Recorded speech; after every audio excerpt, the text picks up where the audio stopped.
Hey, what's up, YouTube community? Coach Court here, certified life and relationship coach. So today I want to talk about the differences between, 2 seconds, wait for some people to get in here. The difference between chasing and pursuing, because there's a major difference. If you're in here, like this feed, say hello, let me know who you are. I don't want to get started too quickly though. Still trying to figure out the whole live deal here. Hopefully this was good enough in advance for you guys. I know that people who want to join my live sessions, they need a little bit more heads up. Hopefully this was good enough for you. Sufficient. Make sure my AirPods are on. Boom. So I'm sitting here in this winter wonderland that we call Wisconsin, literally watching the snowflakes fall down. So if you guys are wondering why I have a blanket wrapped around me, it's because I am here in this polar express, enjoying my journey of self-improvement with you to guide me. Absolutely. So the difference between pursuing and chasing, it all comes down to the essence from where it comes from. People who chase, it gives off this desperation and this neediness that repels people away. And this is different when you're going through the courtship, because I've had this conversation with a lot of people, with a lot of women in particular, and the women would say, I want somebody to chase me. And I say, no, that's neediness. There's some type of insecurity inside of you that wants that chasing. What you really want is somebody that pursues you. And there's a difference. The pursuit is like a normal courtship. You let the person know that you're interested in them. You want to visit whatever type of commitment that you want to visit with them. But chasing is the person who comes off and gives this stalkerish energy. The person that doesn't know how to take no for an answer. The person who continuously DMs you or messages you, and they have a hard time picking up on when a person doesn't really want to pursue anything with them, nothing serious at least. So pursuing is a normal courtship, but your chase gives off stalkerish energy. And that's just really simple, really cut, dry, to the point. Once again, if you guys want to join my membership program, it's here for you guys, where you get one-on-one coaching with me and you get weekly coaching. And I try to price it at a point where it's really affordable for you guys, because I know not everybody can afford one-on-one sessions with me, which is why I came up with this membership program. So if you think about movies, you know how people will have tails on them. They'll have somebody following them, and like if it's one of those what do you call them? Action-packed movies, the mystery movies, where you have somebody that's a tail on somebody, and if you think about it, they'll be walking kind of slow, and then they'll start picking up on something like, that's interesting, and they'll start to move a little bit more gingerly. They'll look behind them and say, I think somebody's tailing me. I think somebody's pursuing me. And that's one thing. If the woman was to turn around or the guy was to turn around and, acknowledge you and say, hey, yeah, I'm interested in it too, things started to fall apart and the red flags started to go off when if they start to move a little bit faster, and then the other person starts to move a little bit faster, then next thing you know, they're in a full-blown sprint where the one person is chasing after them. If you look at it that way, if you look at courtship that way, if you're pursuing somebody and they go into a full-blown sprint away from you, meaning that they're no longer replying to your messages, they tell you straight out that they don't want anything at that moment. Don't be that guy or that woman to start sprinting after them, because that's just stalkerish, and it gives off that energy that women have seen they've seen pretty often. So if they pick up on a guy that isn't able to take no for an answer, that is always Because this is where there's a difference here. All right. If you guys are just coming in here, we're talking about the difference between pursuing versus chasing. Pursuing is a courtship. Chasing is stalkerish behavior, stalkerish energy. Because if you think about women that have come across these people who don't take no for an answer, they're always in their inbox. They may ignore them, 50 times. And next thing you know, the man is cursing them out. Or I haven't heard so many stories about women doing that. Women, they kind of just will back off. If a guy's not interested, they'll preserve whatever's left inside of them as far as like their dignity. But for men, their pride and their ego gets hurt, and they want to continue to chase after you. So sorrel dip. How do I let my DA know that I'm working on myself without texting her or seeming needy? I'm in no contact with her. The fact that you're in no contact with her, depending on how things ended with you, you're already proven that you're changing. Because the old you was somebody who wasn't able to take no for an answer, who probably was begging and pleading for her to not break up with you, or you were trying to convince her that it would be in her best interest to give you another chance. But the fact that you're not reaching out to her anymore, you're gifting her that silence, gifting her the opportunity to see you differently. There it goes. You're showing up differently, and you're proving to her. And when you reach out in the future, they'll pick up on that energy. She'll pick up on it. If you're not somebody that's going to continuously text her 5 times, 50 times in a row, if you can just have a cordial conversation with her, keep it 2 to 3 texts, and you're not falling apart and saying, oh, I changed so much. Look at what I'm learning. Look at what I'm doing to improve myself. Then I promise you that they'll pick up on it. And I say keep saying they. I like to talk in general. It's like patterns, but she'll pick up on it if she hasn't moved on. Because here's the thing. I learned this stuff, and I use it as kind of like a general rule of patterns that I've seen in the past. But everybody's different. She could have moved on. She could have found somebody else. And I don't want you to be naive to that fact, because we often are. We feel like, oh, I know this person so well. I know their patterns. I know what they do. I know they operate during breakups. I remember the stories that they told me about their exes. And sometimes they'll just show up differently. So you have no clue exactly how she's going to show up. But your best bet is to show her that you're improving yourself by not texting her. If you have posted some things on social media and it's looking a little bit inconsistent, because what many people do is they go into this see me, look at me mode once they break up with somebody, or once the person breaks up with them. They'll start posting more. They'll start getting real inconsistent and overly disclosing things on social media. So you want to be careful not to do that. On my live podcast, Neil Howie, thanks you. Hey, thank you. Namaste. I appreciate you. What's up, Tisha? What's up, Coach? I'm here from the UK too. So it's about over in the UK. You guys got questions? Let me know. UK is what, 7 o'clock? It's 12 here. It's probably 7, 8 o'clock over there in the UK. If you guys have any questions, like the feed. Love it if you can, if there's a possibility. And hopefully you guys are getting value out of these live sessions. And don't forget I have my private membership where you can join me on weekly coaching group calls, as well as you get to talk to me one-on-one. And we can go over whatever is going on in your life and assess a plan and come up with the right route to go.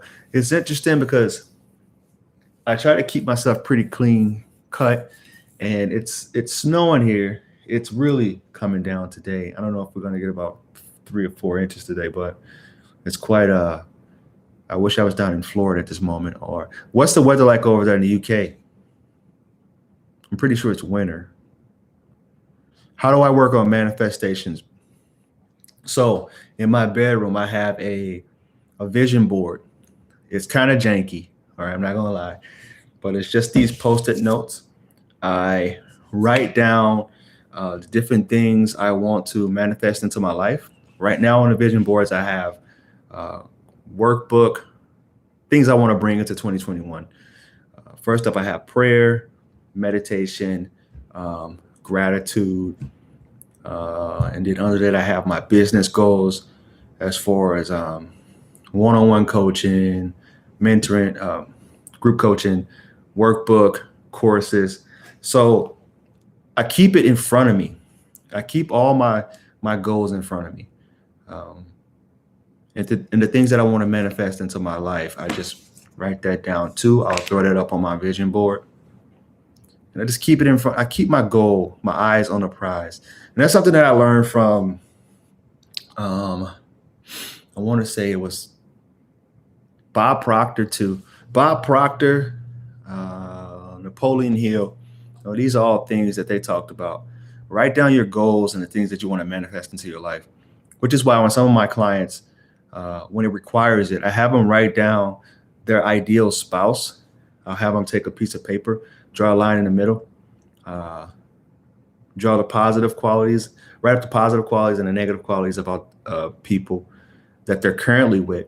And then I have them write down their ideal spouse, the things that they want in a person. And this goes down to the very smallest detail. It's kind of like the dating apps where you have a smoker, non-smoker, or likes pets, likes kids, color of the hair, profession, eyes. I mean, you can go height, you can go all the way down to the nitty gritty. Because if you think about it, the things that you focus on is what's going to manifest into your life. Where attention goes, energy flows. So the more that we used to play a game called a couple games when I was mentoring, Punch Buggy and Yellow Car.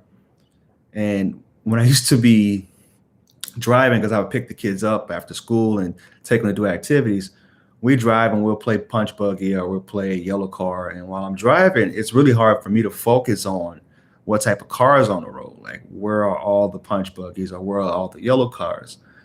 And I would end up getting punched a lot. And I'm like, dude, I can't pay attention. I got to watch the road. My attention can't go there. So my energy's not going to flow there.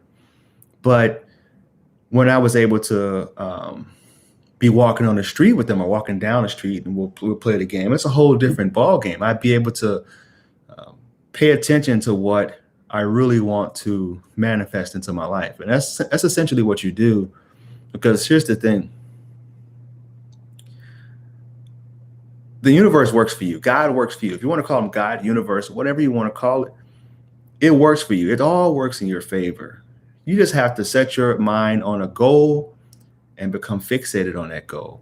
I would say that you don't want to be fixated on an actual person, because even God gave everybody free will. So no matter how much you try to manifest or you want to write up scripts, I think they have scripts people write up, and you want to bring that person back into your life, it doesn't work that way, not that specific. So you want to control what you can control, and you can control the type of people you meet in the future. You may have done a little bit too much damage in that previous relationship, but you can manifest something else in your life. Let me get to these comments. Coach, this is so true. I noticed even myself during this stressful time, I used to start over posting on social media, but since the breakup, I literally am not posting anything whatsoever. Change it up. Because I know the only reason that you're doing is because you want to see that person check, because it kind of gives you hope, and you feel like that person still has interest in you just because they check your stories. And that's not true. That's not always the case. They may want you in their life as a friend, and you know, if you're become really close with somebody and they no longer in that capacity in your life as a boyfriend or girlfriend, you do miss them. It's like losing your best friend, but that doesn't mean that they want to have a future with you. Just because they enjoy the past doesn't mean that they want a future. Boom. There's a quote. Should have wrote that down. At the moment, we have heavy snow Sunday, then froze. Where are you at, Neil? Oh, you're in the UK. Sorry. I asked you that. At the moment, I just gave her space. Should I share materials, videos on this? I would her take this as a sign of making her feel like a defect. Yeah, don't do that.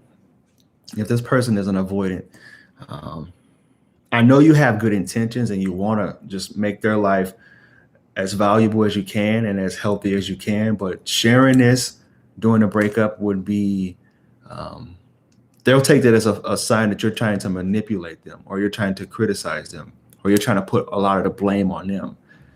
It won't be received the way that you are sending that out, which is why I tell people don't write love letters and confess your undying love for the person that you've broken up with, because they won't receive it the way that you think they will.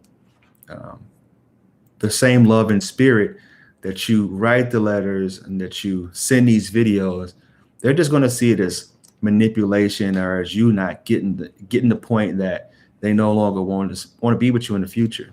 So I would refrain from that. If you do that, do it when you guys have already reconciled and you're in a good state, because you don't want to do it right now. There's an analogy called the love bank and the love tank. The one I like to use is the love bank. I forgot who wrote that book. And basically, I think it's kind of tied into the love languages. The things that you want to do uh, for your spouse, you want to fill up, you have to know their love language. And the more that you speak their love language, it'll fill up their love bank. All right. And once it gets to a point where they're like deeply in love with you, that's how you know you got a good enough funds in the love bank. But once a person breaks up with you, essentially they're withdrawing your account. They're pulling away. So anything that you do from there would be essentially taking out an emotional loan, and you don't want to do that. You want to give them the time so that your bank account, your love bank, can get reset to zero again. Then you can start slowly making those love deposits again. But right now you're overdrafted. The bank is closed. It no longer wants any type of business with you. So I think that's a good analogy. I love that analogy. Love bank. Look that up. I forgot who created it. It wasn't mine. I just borrowed it. Writing your goals and help wants. Yes, I agree. Writing your goals and wants help ground these things and help you focus on them more. And as a fearful avoidant, 7 months post breakup, I don't want a relationship and have removed my ex TA from being able to see anything. Okay, that's good insight. This is a woman, fearful avoidant. It's interesting because I work with a lot of fearful avoidant women, and I think it's because of the past traumas that they've experienced in relationships too. Because I am a firm believer from observation and experience that people who are anxious attachers, you run the risk of becoming a fearful avoidant if you've had your heart broken extremely, because you really want that commitment and that companionship, because loneliness is a real thing. But you become very skittish about who you give it to and the red flags when they start to pop up, which makes you very hot and cold. Hey, if you're coming in here, like this, love this, appreciate you. Follow me on Instagram. I am Coach Court too. Or you can join my membership program. I'm going to pitch that one more time because I feel like it's a really valuable program and I'm really enjoying it. This isn't something I thought I would do, but it's fun and I enjoy it. Couple more comments and I gotta head out. I feel like during the pandemic, the time taken for no contact to work has magnified and takes longer. Any thoughts, Coach? That's true. Yeah, because here's the thing. People who are already avoidants heading into the pandemic, that stress, they can't handle. It's really hard for them to take that stress because they can't compartmentalize it. Once they're stressed in work and their home life, parenting, they're stressed all across the board. They can't isolate that those ill feelings that they have for the area of their life. If they're struggling at work with a coworker, they may bring it home to you. They may take it out on you. They may say, "Hey, I really need time alone and time to myself." They can't, and it's something that they do subconsciously. It's not like they try to do it to punish you for something that they're um, struggling with over in their work life, but it's just a trauma response. I'm into 6 month separation. She moved on after 4 to 5 weeks. She broke by no contact in September. We met up several times, which resulted in us sleeping together. She stayed with him back to no. Yeah. So basically, what happened there is you got monkey branch, Neil. And if you don't know what monkey branching is, it's when a person swings from one person to the other, and not knowing where they really want to be. So you got to be careful with that because you can end up your heart broken very easy. Essentially, what happened is you got your heart broken twice, and when you let people do that to you, just don't do it again. If I were you, because I'm sure what happened was they were on some type of break or they were having some issues themselves, and then she came back and used you as her pacifier, and then she went right back to him, and that's not fair to you. So you have to think, is this something you even want to revisit? I don't think it is, because people like that, um, that's a moral dilemma there. What's up, Veronica? At the time, I feel that for the person making the changes, gives them more time to make meaningful changes. So the extended no contact worked both ways. And exactly, I had a video about that. You have to do no contact the right way. You can't sit around on your hands and twiddling your thumbs and counting down the days like an inmate. I call it heartbreak prison. You can't sit there like an inmate in heartbreak prison waiting for the person to come back. You have to do work, do shadow work, do affirmations, reparent yourself, meditate. Do everything you have to do in order to get yourself right so that when a person comes back, if they come back, you'll be well prepared and you'll show up so much differently than you did before. Does that make sense? Hope it does. At the same time, I feel that for the person making the change, right, got that one. She broke my no contact again in December. With a missed video call, I replied, "Miss." He replied, her reply was, "Didn't mean it." So yeah, don't, you know, Neil, there's a saying that goes, how people, you teach people how to treat you. All right. And right now, she knows that you're just sitting around waiting on her to come back around. You should be getting out there and dating and finding somebody else yourself, because you're a valuable person and we don't get time back. If you're sitting here waiting for her to come back, then you have to realize that I am wasting my time completely. All right. Don't do that to yourself, man. You're worth more than that. I don't care what story you tell yourself, what limiting narrative you've given yourself. And usually it's people that go, "I'm not worthy. I was so lucky to have her, and she was the one for me, and the best woman in my life, the best woman I'll ever meet."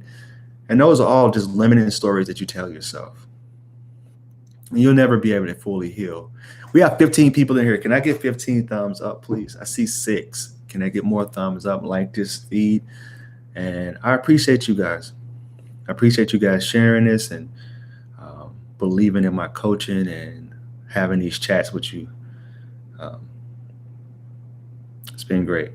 I needed this on this snowy Tuesday afternoon. Any more questions? Hope you guys are finding value in my content. I'll keep pumping it out for you, for sure. This is my purpose. And I've met so many incredible people doing this work. It's like, wow. I live in a little town up in Wisconsin, and the amount of people that I've coached all over the world and the people that I've met, which it's absolutely incredible. It really humbles me to know that you guys find me valuable as a person, but also the information and the content that I provide. So once again, I always end it with love, y'all. Namaste. God bless you. You guys have a good rest of your day.